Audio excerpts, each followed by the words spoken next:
SWTV, Tombola Bilenge ya Congo. Ibrahim, c'était un aventurier tout à fait. Ce qu'on a développé Mboka, il faut que le bateau balobaraming. On vient en politique pas pour s'enrichir, mais on travaille pour la nation. Truc OK 2023. Oui. Peut perdre pour récupérer ce pouvoir. Tout le monde comme Moïse Katumbi, mbongo combien zoa qui na ba entreprise minière pour na kotonga université à Kolwezi, puis suite nango ezani ba architecte banadi azoa combien, a dépenser combien pour na ba construction à université wana. Ya bilenge Pepona Bilenge ya Congo. Bien voilà, bonjour et bienvenue sur SWTV Congo et Bilenge. Bozolanda biso partout à travers le monde. Wana na moni ba abonné na biso ya France, mais c'est Jado Lekita, mais c'est Joli Mwamba, Titine Koko, Fati Lekita, Fiona Mbumba, Malko Mbumba, bandeko bazo sunga biso assez que ba partagera toujours ba vidéo na biso à travers le monde pour na ko faire passer d'informations. Il y a des jeunes Congolais partout. Merci vraiment pour nous sala qui tout au bonzima pour sala pour nous jeunesse congolaise et qui est liboso. Biso Congo et Bilenge to loba qui musala na biso eza toujours wana pour nous promouvoir jeunesse congolaise, pour promouvoir bango ndenge nini to tikela bango espace ba s'exprimer ba bimisa oh wapi bango bazala bango na mitema na bango pour nous passer information na makambo oh nyos bango basala. Depuis na mokolo ya lelo to yambi jeune moko elenge moko na kombo ya Alain Aleng Yazali, président ya association nationaliste de jeunes kabylistes Azali Pembeni Nangai. Avec lui tokosola na ye makambo ya structure na ye lolenge nini ezokendela ye vraiment Azali 100% JKK tote kotala mikoleleki le 4 juin basala ki anniversaire ya JKK na ndenge na bango moko ba adepts na ye ba jeune leader ya ba jeune leader nyonso ya Congo o basoutenaka le Raïs bakutana ki na autour du fleuve kuna na Kinsuka pour célébrer 49e anniversaire ya guide na bango totala ki yango na nzela ya Congo ya Bilenge tozula ki bino bilili bolanda ki yango siko lelo azongia lobi alobela vraiment JKK en long et en large pour nous faire comprendre vraiment vision na ye pour na accompagnement na ye pa ya Joseph Kabila Kabonge na motivation na ye ndenga nzima ko créer structure na kombo ya association nationaliste jeunes kabylistes. Bonjour monsieur Alain Aleng. Bonjour madame Gianeli Mavungu. Merci beaucoup pour na ndengo nzima ko répondre à l'invitation na biso. Et c'est Pananga d'abord particulièrement ndengue comment on que par rapport à Moussal Bosso Sala to landa bino na nzela bilili les lobos kansi biso donc biso ne honoré. Merci mille. Merci beaucoup.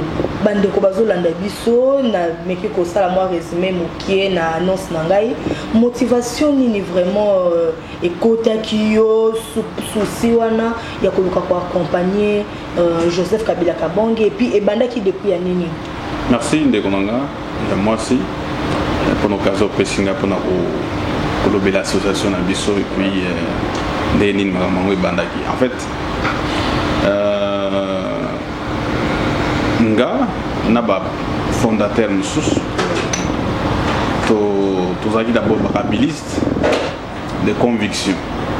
Ma membre parti PPRD, naba parti Moussous, où il s'acquit à l'époque membre de la majorité présidentielle, on doit soutenir Joseph Kabila. Alors, tu comprends que après avoir constaté qu'il y a des réseaux sociaux et partout, qui ça là bilo moko et ben honorer mbokate. Na sens nini donc les lots qui alnya lobela mboka na biso ali banda mboka azoka image ya mkonza mboka ya ba kanisa zo finga mkonza mboka alobele mabe abosani ki azo représenter nation mboka na ye. Alors ndé tondoko zala ke tozo zo apé chance ya malibanda ya mboka ko kende ba musika mususu particulièrement en Chine ceux qui ont na Chine au vandi au ça des journées mobimba sans que ba lobela mboka na bango ndenge ba coloniser bango ndenge ba zo évoluer ou ya mutasala ke no ba comme na niveau bazalelo. Alors biso ndenge toza boye ba congolais to constater que toza un peu distrait toi qui coloniser na ba nord na biso ba belge batikala biso moi esprit moko ya aliénation mentale donc eloko nyonso congolais akosala tomona yango pamba mais soki bundela asali mo eloko moke bamoko tozwi yango kwa parole d'évangile tobandi kopanza yango alors eloko wana esalaki ti lelo mboka na biso endokende liboso te alors biso siko toyoki kocomprendre ke soki totiki terrain vide lelo soki moto alamuki na ntongo alie fufu aza na mposa ayebana azwi kaka kombo ya Joseph Kabila aza rwandais Joseph Kabila aliaki mfumbo epa na ye Joseph Kabila akendaki chasse Joseph Kabila atiki mandefu bato bakolanda ye alors de plus en plus soki okei na bamboka bapaya tu sens que image ya mboka na biso okita il suffit seulement de voir la photo que non lobby Joseph Kabila qui n'a chasse boy na ndenga mabe comment na ndenga ba partager dans les réseaux sociaux ba jouer na les cambo tout ça distraction ma casse la jeunesse biso quoi ba jeune leader nous sommes dit que pourquoi pas tout réfléchir autrement n'est-ce pas pourquoi pas tout réfléchir autrement parce que na mokili mobimba et dans la place de se sentir à l'aise que chez soi. Donc on a besoin il faut que c'est le soir que l'enfant retourne chez lui. Après que tambola chaque mout n'a pas quoi azonga nanda. Sonda qu'on a besoin ya ngoyo. Alors et ça là que non surtout que non en dehors ya cause la membre de parti politique mais Joseph Kabila aza président Mboka azo kamba Mboka na biso aza président ya ba oyo ba ponaki na ba oyo ba ponaki te. Pourquoi pas tout ça elo mombo yo ils couvrir bato nyonso en dehors ba couleur politique. C'est comme ça que to sangana na ba camarade mususu to pesa na ba idée et deuxième chose aspect très important to ya ko comprendre que biso ba congolais na système éducationnel ya biso to zanango batikela biso élite congolaise a plus formée pour na poser la misala a aussi sa classe à 6 universités na ya zela a sa la note pour que ndeko luka dema sa la demande d'emploi que ndeko misala. Donc esprit à créativité exacte au moins ndenge na auto ko peso déjà ba flaira aux idées aux elenge mona moi aussi aux idées ko sali journalisme au lieu que okenda ko luka ba chaîne mususu poser nga au travail aka pour la chaîne wana parce que nas économistes à formation lorsque vous travaillez dans une entreprise aux autres travailler pour l'épanouissement et entrepreneur voilà donc c'est-à-dire votre employeur mutumokote a bonga na salaire mais lorsque vous commencez à faire quelque chose là pour soi-même ne ebandelia épanouissement na yo yangwana mais ba congolais ba na culture wana te biso to ko ba ke non le to tikala ko kolanda mamnenge zo kende bongo pourquoi pas to zo apé moi idée en tant que leader il y a pour sensibiliser jeunesse congolaise dans le sens que tout c'est prendre en charge. Et c'est là partant, il y a slogan, en fait, il y a l'un des grands rabilistes nationalistes, Mouzé Kabila, autant de soldats du peuple alba, prenez-vous en charge, tout matérialiser parole wana. Et le slogan politique et comment se vit pour la jeunesse. Dans le sens que il faut comprendre la vision wana, de sensibiliser la population, la jeunesse particulièrement, pour ayer bandé ni kowanda parce que mbongo misala et quoi likoloté.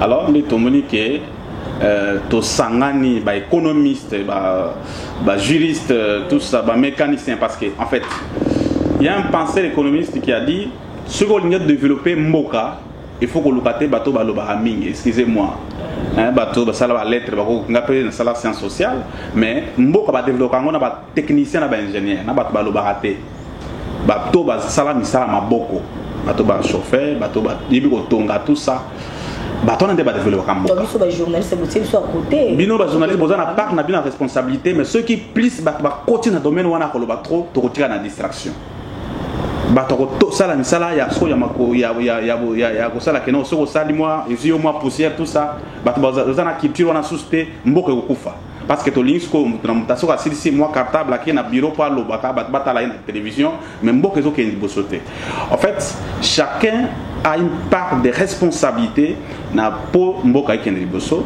motivation penza makase sala biso ke to créer association wana yango ando ya aspect wana ya kusunga mboka il y a pourquoi accompagner vision Joseph Kabila politique ils ont un aspect maintenant économique où ils ont que to former jeunesse nandengini et comme autonome. Il y a commis vraiment en charge.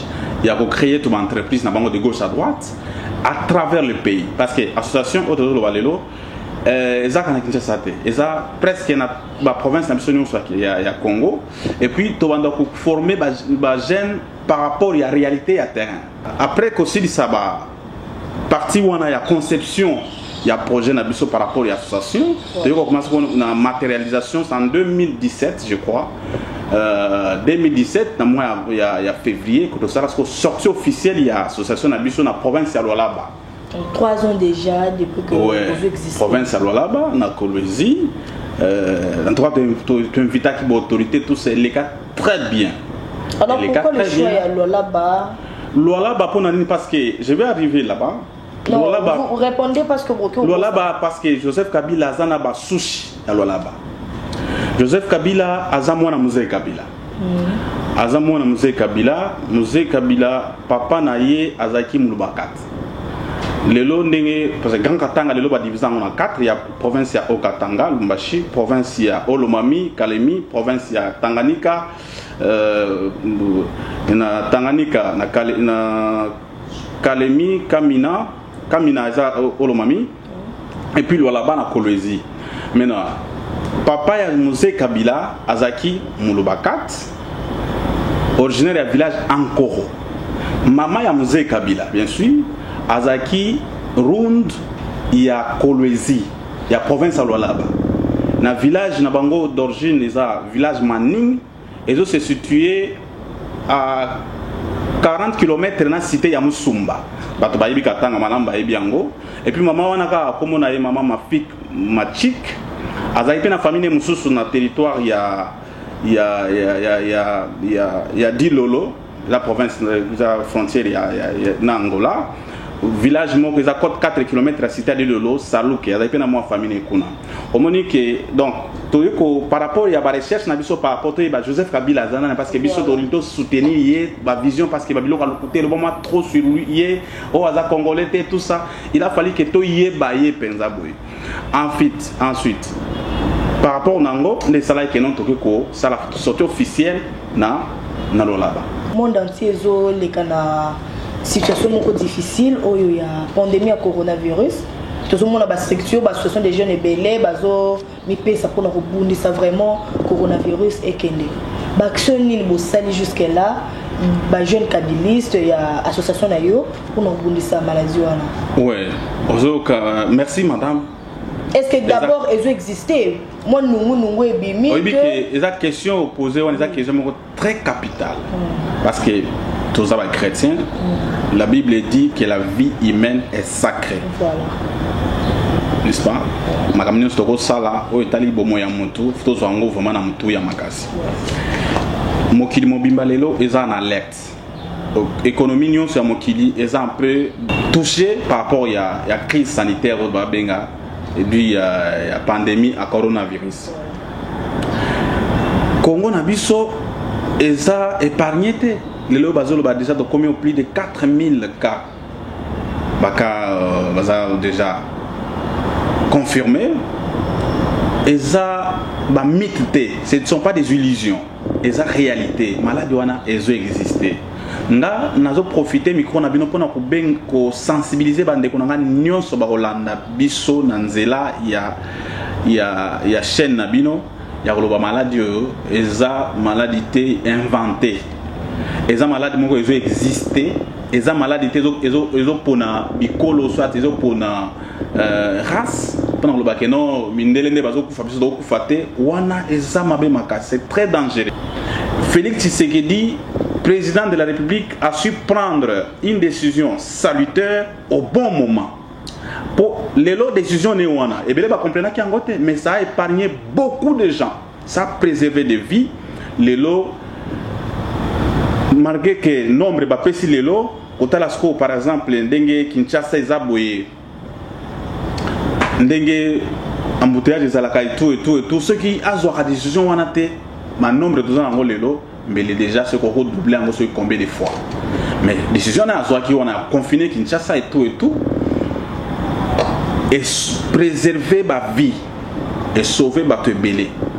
En tout cas, bande konanga na Kinshasa, tous os makambo yo sérieux. Au grand marché, bato bazo tout, na barré de bus, bato bazo tout. On va arriver là. Na morgue, tozo qui est déjà plus de 20 personnes, na cimetière également. Aux ba décision et autorité, ya mboka.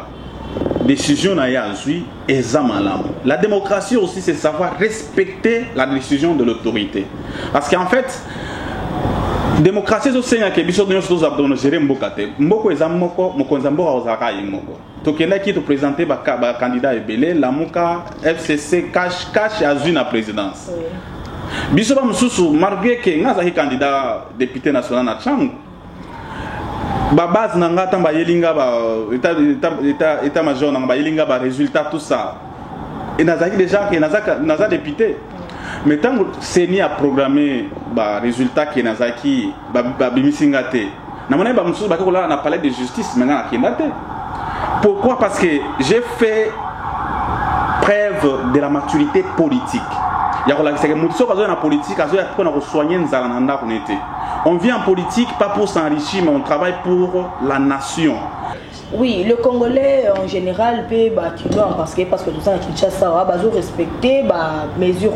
Mais le problème c'est que pour ne pas citer le nom il y a centre de santé Misusu et comme que Moussora Koufeta na malaria na ye o à la boti o nini et comme bonzima famille bonzima qui est qu'on a vu na kufaki na coronavirus. Madame nous avons des témoignages. Nous avons vu même dans les réseaux sociaux, même une chaîne à télévision et présentait qui problème mourir bon. Merci madame. Je l'ai dit tout à l'heure que NASA économise des formations. Un scientifique rationnel reste dans les faits qui sont sacrés. Il y a un journaliste pour le Bélarango, donc les faits sont sacrés. Il ne reste pas, il ne peut pas fonder ses jugements sur des spéculations. Et là, comme tu as raconté, sans preuve, et tu commences à faire des commentaires. Moi, je me parle de cette école. Ndenge Nazawa, je ne peux pas aller croire sur des choses qui ne sont pas vérifiables.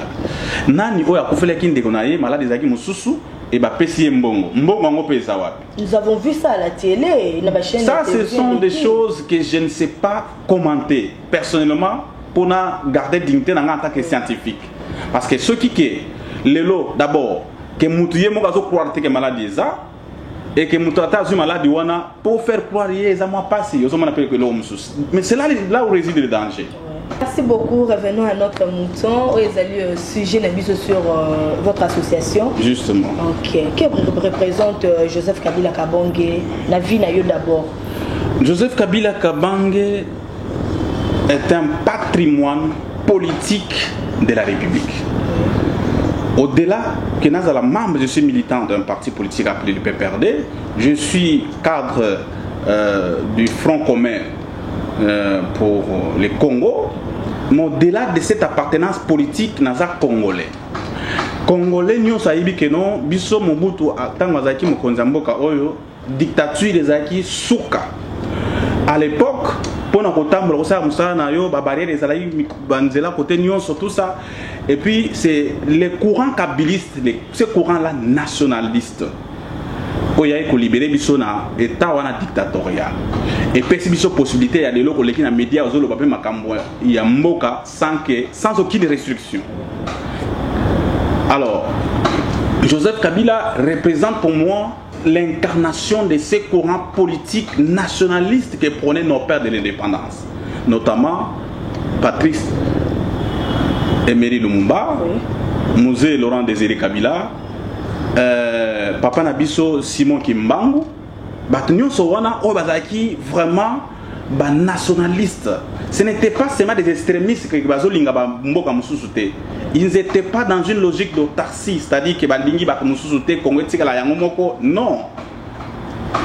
Tout ça, ça va. Mais où est allé venir en Boka Nabiso? D'abord les Congolais. Moutumoko Takoya pour dicter Biso à venir Yamboka Nabiso, Ndeni Togosala. Maintenant, les lots, Moutaïko Lakisabiso qui vision Wanezaki Malamu, c'est Kabila Joseph. Parcours na Union, c'est à 17 ans na pouvoir, il a marqué l'histoire. Il y a Kolobake, à chaque fois qu'il voit que son pays était menacé, il était prêt à inviter bande konaï va congolais to vendre la place moko on conjugue ensemble pour moko kene liboso tala kene liboso autant d'années à guerre na est. Non mais écoutez madame Joseph Kabila ça passe pour au monangana ya awa na koloba que non Joseph Kabila c'est un dieu qui a la solution à tout. Ça c'est trop prétentieux. Joseph Kabila c'est un humain comme toi comme moi. Il est limité aussi quelque part. Il a besoin de l'apport de ses frères congolais pour Makamba Keneliboso. C'est pourquoi tu l'as vu, Abadaki prétentieux, il y a des solutions pour Nakamnioso. Il invitait toujours ceux qui avaient des propositions pour Kimezala. Et jusqu'à la preuve du contraire, aucun centimètre de Yambo Kanabiso et qui na Rwanda, na Ouganda, et prouver le contraire, n'a pas Oignon, Bazaki, ce qu'a Outka, Lamke, na Tongo, na Londres. Et ce qui chef Naya a gagné dans l'Amérique, Joseph Kabila Rwandais. Pour avoir succès à Yébana, à la Belgique, à na Canada, Joseph Kabila est Rwandais. Rwandais par rapport à Nini, non. Après, tu dois comprendre que c'était une dose tribaliste et du fait que Moutousso par exemple, Kabila c'est un Swahili, Malamoro Bata Est, Rwandais. Du fait que Kabila ne soit pas Moulouba, et Moulouba soit la Miki Boamonique Moutaza, Mambo Kaza, Ndegolangate, Abimisi Rwandais. Et l'élo, que tout ce qui disait de n'importe quoi sur que Joseph Kabila, qui a taillé qui bazo lobelaye mabe avant de kimia et pesaye raison. Batunion soana, babima sko du banda et là ça qui est non Joseph Kabila est le fils biologique de Mosé Kabila. Son père à son vivant, il nous a présenté. Papa n'a leki. Ibrahim Papa. Merci madame, c'est une bonne question. J'étais moi-même sur le plateau d'Israël Mutombo, comme invité, j'ai parlé de ça. Ibrahim, c'était un aventurier tout à fait. Ce type, c'est un Quinois qui a été dans le Bombashi. Mosé Kabila n'est pas un extraordinaire tant à Koufi, à Bunga, qui a Zaina Bandekote. Non, qu'on ne vous trompe pas, moi je viens du Katanga. Plusieurs fois, Mosé Kabila est né dans une famille où Bandekone Baza vivant, Pape Kinaye, Kadena Bango, Dieudonné Kassongo. Il y a une vidéo que j'ai partagée, bien que en Swahili. Allez sur mon compte Twitter, Alain Kanki, au Romuna, témoignage, il y a Dieudonné Kassongo, les cadets de Mosé Kabila. Au lieu de papa, Joseph Kabila Baza en bonne relation. Tout à fait, madame. Et en dehors de lui, il y a un autre. On a commis puis en Afrique du Sud, que non, Naza Emmanuel Kabila. Est-ce qu'il y aura Jesus? Aïe, awa. Identité, on est bungi. Pour paranaye avec Mugala. Bango moko kakabake, bamini que non, moni ne balobake. Or, ce que tu as une moto, et bang en moto, mais ce que tu éteint, ce que matière me saute, et côte et limouaka. Hein? Donc, que l'original est original. Joseph Walibanga au Cositi Elmo Monica non biso sala biso boyo ezana tina teza la bo moko se préparer awa pona ko saper du sous image à Kabila tout ça mais et puis mais que ça c'est un débat dépassé de 2005 parce que dans 2005 Toyoka qui va pas que non pasteur Mukuna aussi bokangisi munoko avant de la prison. Tu poses une question très pertinente.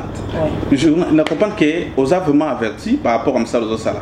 Pasteur Mukuna mutalongoli azate. Aux a mon moi si donc quand tu dis ça moi ça me fait mal. Pourquoi? Parce que les viols dans le monde entier ils ont la sensibilité moko. Yamakas. Non, comment se fait-il que le même problème laisse-moi terminer. Laisse-moi terminer. Ça, c'est pas mon problème. Va poser la question à Mami Chibola. Elle n'est pas du PPRD. Aza Moutia FCCD. C'est une dame connue, c'est une chrétienne de son église. Tu sais ce qui révolte, c'est quoi? Parce que moi, je suis un chrétien. J'ai eu à servir Dieu avec mon argent. J'ai du mal de voir que ce qu'on l'a mis dans yo.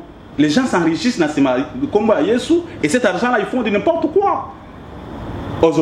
Donc, ces débats, il ne faut même pas amener ça dans les médias. Et ça la passe, c'est parce qu'en tant que chrétien, ça nous honore pas. Comme on sait dans Zambie, yo zozo amabonza batu. Que pour eza osalam salam Zambie, ko osumba manda on a pigeon, tout ça tout est enrichi. Les gens quittent Kingasani, tout ça, ils viennent chez toi à l'église à pied. Aucun projet d'église pour nous mais bon on a bango aussi au comment ça dans politique. Ça c'est un aspect. J'ai entendu, moi, avec mon associé, j'ai dit que nous, il arrivera un temps où nous allons porter plainte. Pour le dossier Kabila, l'autre Mukuna, il y aura un temps où nous allons porter plainte. Mais ce dossier de la femme-là, ça ne regarde même pas. Il a eu à diffamer contre notre leader. Il a dit qu'il a amené le Congo, les Rwandais dans l'armée. N'est-ce pas? L'armée Nabiso de l'autre qui a estimé comme 10e. Dans le monde, c'est parce que Kabila a en fait, c'est investi pour que tout comme l'armée qui a malam. Les autres dans l'armée qui défendent le Mokanabiso, les bosso ils qui collé de toutes pièces. Alors bien le service d'un renseignement par Rwanda baza ceux qui va Ougandais so banane. Nous on a voulu que ceux qui to commis na période de porter plainte qui viennent avec les noms. Biso to ba congolais non. On ne peut pas accepter que quelqu'un vienne ici aban rekonza biso un Rwandais qui se soit non.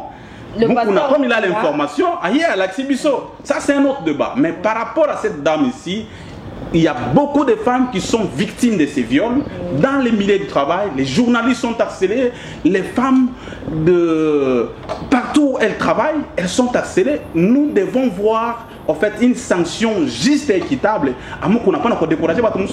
Sinon, demain aussi à Kobundisa Joseph Kabila ndenge tozomona mukuna lelo. Non.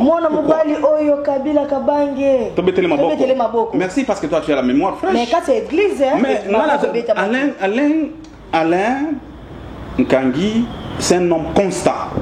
J'ai commencé la politique en tant que kabiliste. J'étais président fédéral d'un parti politique au niveau du Lualaba. Je suis membre du PPRD, parti de Joseph Kabila, parce qu'il a voulu. Du fait que l'association Nangasa, moi je parle de Kabila l'homme. Je ne parle pas de structures ici, au PPRD, au FCC. Je suis clair et net, je parle de Kabila parce que par rapport à l'ethnie politique, par rapport à l'Union, ça fait ça pour Mboka Oyo. Il a sacrifié sa jeunesse pour ce pays.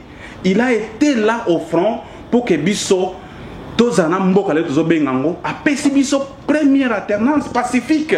Nous avons Félix Tshisekedi, un fils du pays, à la tête. Sa première élection. Il y a 2018, notre candidat, il y a FCC, Emmanuel Ramazani Sadari, Abimité, Joseph Kabila accepte l'échec de son candidat. En tant que président en fonction, c'est une première en Afrique. Les Abiloka, bon, on s'en rend compte. Joseph Kabila, ça c'est quoi ça? Et nous sommes en face des gens. Oh, il y a autant en classe pour voir sur la société, soit nous sommes en face des aventuriers. Toutes ces allégations qui ne reflètent pas une réalité et se constituent une distraction pour la population à Bisso. Au lieu de ça, Bisso nous sommes ici, quand on réfléchit, les autres alternance à Liboso, nous avons la chance d'avoir dans le Congo, dans la RDC, en Afrique centrale, un président en vie qui venait de quitter le pouvoir d'une élection, un président en vie, ou à une élection, c'est une première. Parce que moi, je suis ce qui est le président a commis en place, a reçu l'union sur team que la fait aussi président Moussous. Et maintenant, ça ne pas si. Et surtout nous qui voyageons, ceux qui sont en Zambie, au côté de la président Kala. Mais nous avons biso, exactement Sony, au président en fonction, à organiser l'élection. Et puis la grande chose est que à organiser l'élection, nous avons gagné en multi-opposition. Félix Tshisekedi n'était pas du FCC. Est-ce qu'en 2023, pensez-vous vraiment que Fachi a organisé l'élection? Non, mais ça, ce n'est pas quelque chose qui va de l'assentiment de Félix Tshisekedi en tant qu'individu, mais en tant que président de la République, oui. Il a l'obligation constitutionnelle d'organiser l'élection. Qu'est-ce qui est arrivé à organiser? Je crois que, juriste, moi je ne suis pas juriste, n'a pas de prétentiité. Moi j'ai confiance en Félix Tshisekedi parce que c'est le partenaire politique de Joseph Kabila. Je crois en lui, c'est un homme de paix, c'est un homme réaliste. Il n'est pas là. Félix Tshisekedi, sa vision aujourd'hui, c'est travailler en partenariat politique. Partant, il y a encore FCC cash, parce qu'il faut que non, accord FCC cash, c'est un deal politique, il y a ceux qui mariage contre nature, c'est de n'importe quoi. Ce qui est rappelé la loi Yambogate. Constitution a besoin d'article 5 le boy. Les lois sont en poste comme député. On comment ceux qui n'ont élection d'Enzela. Les lois Félix Antoine Tshisekedi, président de la République, mais tout le monde a yé na sénateur na biso a vu Joseph Kabila Kabange bazo sur la malamu mingi vraiment pour le développement ya mboka na biso. Mais ce que total côté na bino ba dept ya FCC tout le monde a vraiment besoin combattre libala wana so bebe nga mariage wana ya entre président de la République sortant na oya sika lelo Henri Magie na prison afinga ki président de la République maloba mabe bozo loba tout moment respect zate tant le président na binoté mais guide na bino azalaki président de la République tout le monde azalaki ko respecter et le roni nezo sala lelo oyo bino ba dette il y a Joseph Kabila Kabange pour respecter Félix Antoine Tshisekedi. Non, c'est une affirmation gratuite, madame. Affirmation gratuite pourquoi? Parce que Joseph Kabila est un président. Ceux qui ont talé n'a pas personnalité politique au yalelo. Nani oyo alobela ki Joseph Kabila m'a bêté. Nani a finga ki Joseph Kabila. Suite bane ko za ndenge. Suite ezaki Joseph Kabila ko supporter. On n'arrêtait pas tout le monde qui parlait mal de lui. Tu sais, une personnalité publique, ceux qui ont bimi, ndenge mutunionso, akoko loba, makambazo lingapo na yo. Mais la cité que Maramazo loba parle d'évangile. Démocratie, la démocratie, madame, se repose aussi. Et la démocratie, en fait, ma vertu nango est zappé condiment, penser contre. La liberté d'expression est garantie dans la constitution nabiso, n'est-ce pas? Alors, tu vas dramatiser pour Makambo. Oh non, Ali Magie, Afingaki. Non, ça ce sont des paroles exagérées. Il y a des journalistes qui vont exister. Ah, ça représente la prison. Je me rappelle de la promesse de Félix Tshisekedi, président de la République, partenaire politique de Joseph Kabila. Après qu'on l'a élu, à Kenangola, dans voyage officiel, il a dit que je n'accepterai pas qu'on arrête quelqu'un, un Congolais, juste parce qu'il m'a critiqué. Une opinion contraire n'est pas du tout sanctionnée dans un pays démocratique qui prône l'état de droit. Je te retourne la question. Oyebi fils Mokoko, tu sais les injures qu'il a eu à prononcer contre Joseph Kabila plusieurs fois à travers les radios, tout ça. Moi je t'informe que moi, avec notre association, les jeunes kabilistes, on y a déposé même une plainte contre lui depuis le 20 novembre 2019. Mais Joseph Kabila n'est pas dans ça. Il sait que c'est une personnalité politique, c'est un patrimoine commun. Mais il y a des gens qui peuvent aussi les critiquer. Et nous croyons à la bonne foi du partenaire politique de Joseph Kabila, son Excellence Félix Antoine Tshisekedi. Les moments venus, il va se référer à ses paroles promises. Parce que les paroles d'un chef, en fait, ça va de son image. La communauté internationale, Bandeko Bazali Banda, ils observent tout ce qui se passe ici avec ce qu'on a eu à promettre pendant plus d'années à l'opposition et maintenant ce qui se passe aujourd'hui au pays. Si nous sommes réellement dans un état de droit, ou soit c'est la dérive, une tentative de dérive autoritaire. Il y a un peu de collaborateur à Mokonzi, Batika Buzoba, Tokolo Bango Bongo. Mais arrestation, les collaborateurs naïe, c'est que Henri Magie a côté en prison. Mais et bang si binoté, ba obotika libanda. Madame, c'est une question. Madame, c'est une bonne question très pertinente. Madame, c'est une question très pertinente. Nous autres nabiso. D'abord, personnellement, il y a Barthélémy, on se base tout dans le quoi. Non, Alain Tomo Ndengi Osafuma engagé pour Joseph Kabila, Baris Kolomona et tout ça. Henri Magie Bakangié. Écoutez, madame, obi que ceux qui osent n'ont raison, ils sont évidentes. Rosana Kobangate. Je sers cette république à travers Joseph Kabila, aux côtés de Joseph Kabila. Je suis congolais de souche comme Joseph Kabila leur. Donc, Moutoroba, Mboko Abisso. N'est-ce pas? Le lot Mboka Félix Tshisekedi il est pèse à Zokamboka. Tu es au 2023. Oui. PPRD a récupéré ce pouvoir. Cofondateur il y a mouvement patriotique de la jeunesse congolaise, Daniel Ndombe a ebisinga etune langa mutuna oyo. Est-ce que Bilenge Borkio ko sala nini comme action face à procès où il y a caméra et bande comme sous? Madame, tu sais que la question que nous nous posons, la question est très capitale, mais laisse-moi t'informer que jeunesse, population congolaise, ils ont trouvé sous intérêt dans Makambo et Salamakuna dans le procès hôpital Kamere. Pourquoi je l'ai dit? Parce que ceux qui ont allé, après le départ, il y a Joseph Kabila.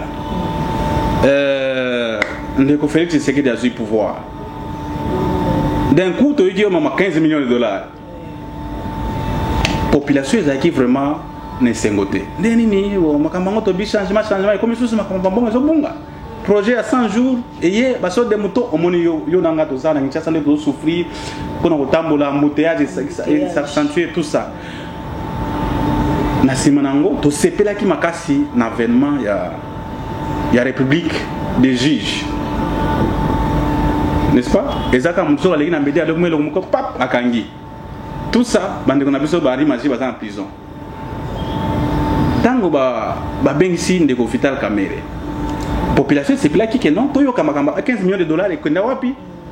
Parce que moto est recommandé nini et tout ça mais à la grande surprise de tous, bazo c'est ça kamakamba 57 millions. Yango bazoloba. 57 millions batiki makamba de mouton. Batiki makambu ya 15 millions de dollars. Makambu soana et comme iskoyo et comme babengi na téléphone makambu changer. Deuxième chose, c'est ça que nos populations quinoises et congolaises en Sénégal et c'est désintéressé dans le procès wana ezaba témoin au ba leki na procès à Kamere. Ba témoin ta bazo décliner ba identité na bango mboka mo comment ma lili. Donc, tribalisme est comme qu'on a envergure, il y a somme. Et comme qu'on décourage les jeunes, ils ont ambition pour la politique, bakota. Parce que comme il faut le kamuta, il faut chef ya venu pour ça kota na parti na yi. Faut le kandegonayo azala bourgmestre pour kota na kata parti na yi. Donc au moins que soyez la seule parti politique na yi ya ba soyez kaka. Mu Congo asali parti na ye ya Baswahili ya ba Congo. Muluba asali parti politique na ye ya Baluba. Par rapport à ba témoin to mona ki mkolana na nani. Ça frise. Ezo sala passi. Et là ko wana. Imaginez bozo garder pour na ye. Écoutez d'abord madame. Nazo contaté na profondeur il y a dossier Kamere par rapport à 57 millions et comme ko bazo ba 48. Et ça, sur 57 millions, tu as évité jusque-là. Pourquoi? Bazo longola. 66 likolo, au conseiller. Maman, ils ont quitté sa image na biso. Kamere bénéficie encore de la présomption d'innocence. Ceux qui ont Zoakimbongo, ceux qui ont Salakinini, justice, tous ont confiance en justice.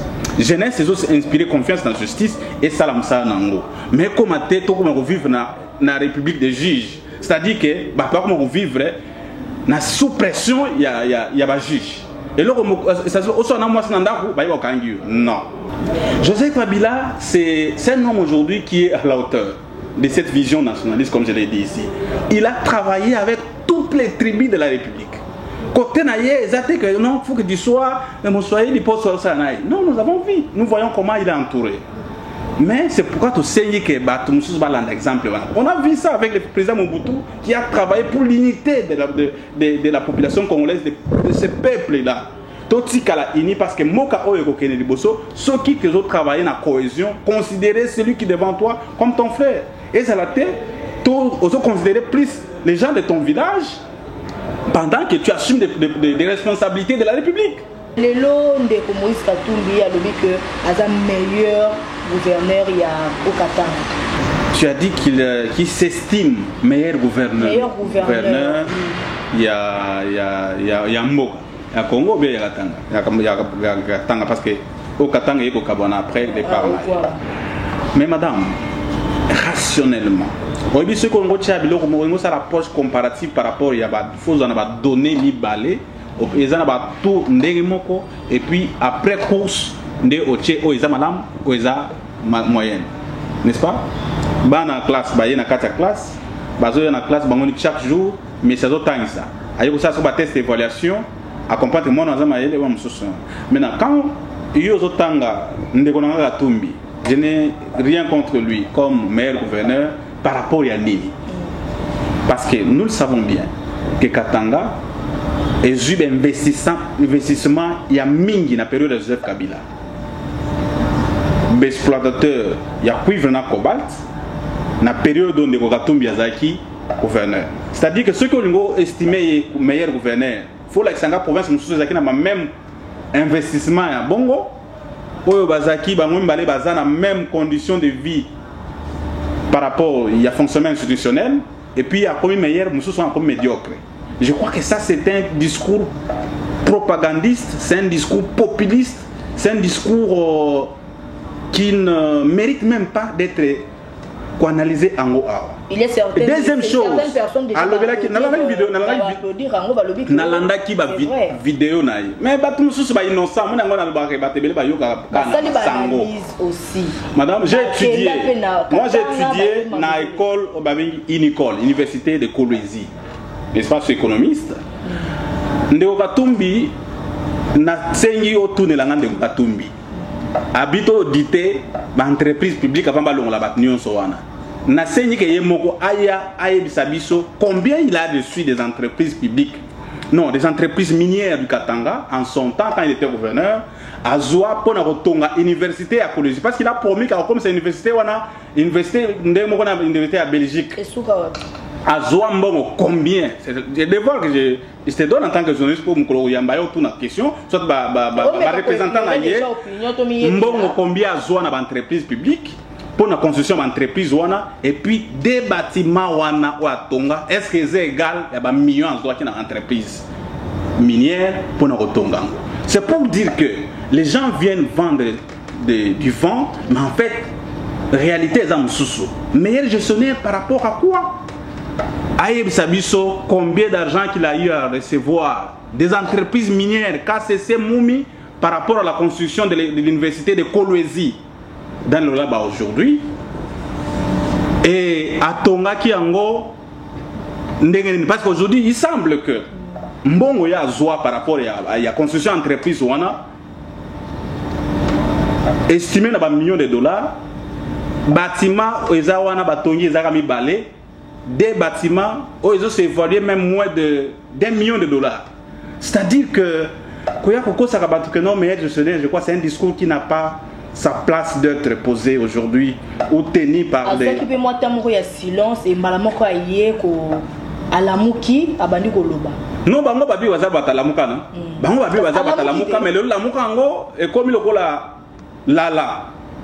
Et bah là qui on va se préparer na CC boyebité. Bon, la muki ayembala moko na sujet oh. Sujet ngo aye dango mais ezo bomaye moko lisusu. Ya on a tuniyo tunande ko Moïse Katumbi mbongo combien azoa ki na ba entreprise minière pour na kotonga université à Kolwezi pe suite nango ezani ni ba architecte banadi azoa ki combien a dépensé combien pour na ba construction à l'université wana. Et télémato pour biso wa mission. Et si la koutute madame, et si la koutute ya wana sengi bino to ba journaliste bo tambulaka. So olingo lobela muntu oyebiye asala nini. Je n'ai rien à voir je n'ai rien contre Moïse Katumbi, j'ai dit ici qui a travaillé na grand frère naye, moi il y a grand frère de madame Leila, mon Katebe Katoto c'est son aîné. Je n'ai rien contre lui, mais je fais qu'un constat du fait que za université na Tanga. Je pose seulement la question, mbongo azoa combien d'entreprises et puis l'entreprise mbongo ba pesa wana pour construire université à Kolwezi à Prometa que ça va avoir l'université à Belgique. Lelo est-ce que comment université à Belgique mbongo combien azoa qui a dépensé combien parce que bâtiment ils ont moins d'$1 million. Pourquoi cause la car lelo tango yi a lobby que aza meilleur gouverneur pour na bobimisa sujet wana. Non, c'est quelque chose qui date eza marmbu ya kaleza lelo té. Écoutez, obi que le gros natanga kuna naza ancien à l'université wana. Vaut mieux tard que jamais. Donc comment vaut mieux tard que jamais. A sali le kambo le gros les universités est formanga. Naza na droit pe na yeba mamango ndenge nini na gestion na ye mbongo azwa comme pour na kotonga l'université wana pe atonga ki yango architecte azana parce que tozo ka ke ba architecte to ba yeba na kutek ba so baza wapi. Nana architecte soki azaki Zambie soki nana mona na raté mbongo combien azwa ba dépenser pe combien ba bâtiment mi balé maman et bela mbongo azwa ki Donc en fait tous à humble ce que vous traitez par partenaire traiter bango na courtoisie na politique élégance politique faut ezala koye bakeno tozana ba tout na ba faiblesse mais qu'on s'estime que ça meilleur to bano koye mayo lokola to ko ba musicien to yemba kayo non ça c'est faux parce que biso peto yebi que des fois na gestion na yeza qui mbongo ya l'état et comme mbongo ceux qui ba sali œuvre dans de Moïse Katumbi dans de biloko wana banda kenda et la société mais c'est un ancien camarade du PPRD ozomona muto so confondre que non mbongo ba taxe o ya ba population zo pesa ceux qui ba pesi ba taxe wana et que ba sali œuvre pour la population et ça normal yo ko transformer en côté don mais banda kenda à longwa na gestion na yé oyoka déjà sous qui a sali don et na place tel donc c'est tout ça et ça va bon c'est légitime hein à acteur politique à ce bundira la muka à la partie politique na yé il y a des gens qui croient en lui bon vent lui ma belle ça mais ceux qui sont au comique coco malko yo au commissaire Félix Tshisekedi l'a dit ici que aujourd'hui il y a pas un camp de diable et un autre de Satan pendant que quand il y a FCC de quand il y a Satan biso la muka toza quand il y a Nzambe mais ceux qui tuni yo parce que batunyo so basawana ba belé ba gera mutuna mutu aza na place au hasard que tango zalaki gestionnaire on n'a pas vu ce que tu promets tu sais l'ancien président du Zimbabwe Robert Mugabe andolo bakeno ba africain ba quand la population est à type ceux qui ont PC Moussala a rosale le romote même ko la longa place na poste on pesa qui est a commis donneur des leçons a commis donneur des leçons. Pourquoi tu ne l'as pas fait lorsque tu avais ces postes-là? Pesa qui est gestion ya mboka. Pourquoi tu ne l'as pas démontré? Parce que moi qui te dis ici, la province du Katanga, bateau bazana, je donne seulement l'exemple, il y a fin fond il y a Tanganyika, fin fond il y a Lualaba, fin fond il y a Olomami, fin fond il y a Nini, il y a Okatanga. A bénéficier de l'autre côté. Na période de gestion on a biso batombi chapwe. Mais grâce à la vision on a Joseph Kabila, découpage il y a ma province, les lots, ce que je dis exemple Katanga, les lots qui sont dans le labo comme on a dit comme hier je m'accomode au sala, oye na Okatanga, ndeko kiabula, m'accomode au sala, ils ont morana, ndeko gouverneur Kala, pande kapopo, yenda pesa bango de bâtiment et il y a les lots, ezake ezo sunga bato bazo sala kuna baza na fierté katumi mutatonga kangote soko ke na Tanganyika Zoé Kabila azotika empreinte dans le silence le rôle des bato moko bazaki formé pour nous gérer. Merci beaucoup to comme na biso na suka ya émission na biso ya lelo question moko to bo 5 ko tuna wango te donc question te premier vice-président bimi déjà na Assemblée nationale moi message moko pour naie et puis un message moko na bilenge no bazo landa biso pour na to chuter na émission lelo. Non, je félicite quand même l'autorité morale de l'IDPS. Oui. Félix Antoine Tshisekedi, président de la République, partenaire politique de Joseph Kabila. Il a su démontrer à la face du monde que les peuples d'abord, ce n'est pas les intérêts des individus qui doivent primer, mais les intérêts de la population. Dès lors que Mouto Azako Kamba, poste il n'a pas su se mettre à la hauteur. Ceux qui ont hommes d'État, ont tenu, il y a Kotambola, et Longo, il y a Mibeko ya Mboka. Pour tenir le discours du jour sur le roi, il y a Nzela et Zamalamte. Madame Seya Patricia, qui va poni de l'eau. Na IDPS, FCC, ba député na bango na biso nyonso ya FCC, toko voter. Toko voter ko bima ko kamba na mama na biso mabunda. Présidente ya bureau, ya Assemblée nationale, mbo ke na liboso.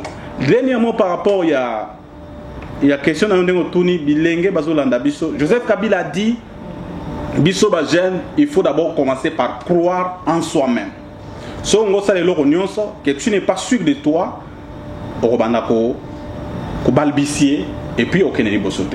Mais dès lors que vous avez déjà la conviction que Maramongo Sala, tu es sûr que Nanzela Malamu, tu le fais avec la détermination koyoka ba bateau ya conseiller, c'est-à-dire que bateau baza sima ba yebisa ko sala boete non tikalaka na vision na wana kende liboso nzamba kosunga yo et na nzela na yo Congo ekotongwama.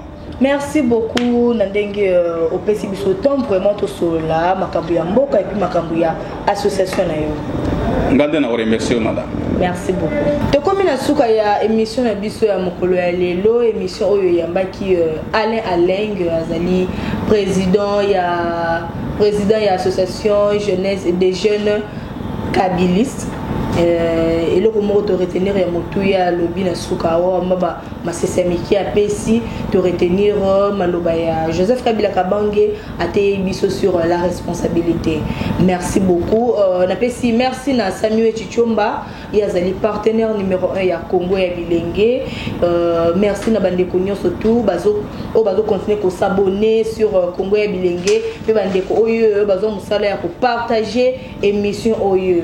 Un grand merci na équipe Mobimba ya SW TV côté technique bande ko oyo basimbi réalisation ya émission oyo na moni Voldoche Armani na moni leader Mbumba Jemima Latara merci beaucoup et na moni aussi ba leader des jeunes o bazora musala ya partager ba émission na biso lokola ndeko Ali Mbenga ye vraiment asoma musala na ya ko partager ya ko senga bande ko ba s'abonner massivement na Congo ya Bilenge ndeko nyonso azana besoin ya kusala droit de réponse par rapport ya makambu oyo Alain Alenga utikoloba awa a hésité te abenga biso na numéro eza affiché na bas ya écran na biso. Merci beaucoup tokutani mbala sima bye bye. SWTV ya Bilenge pe pona Bilenge ya Congo.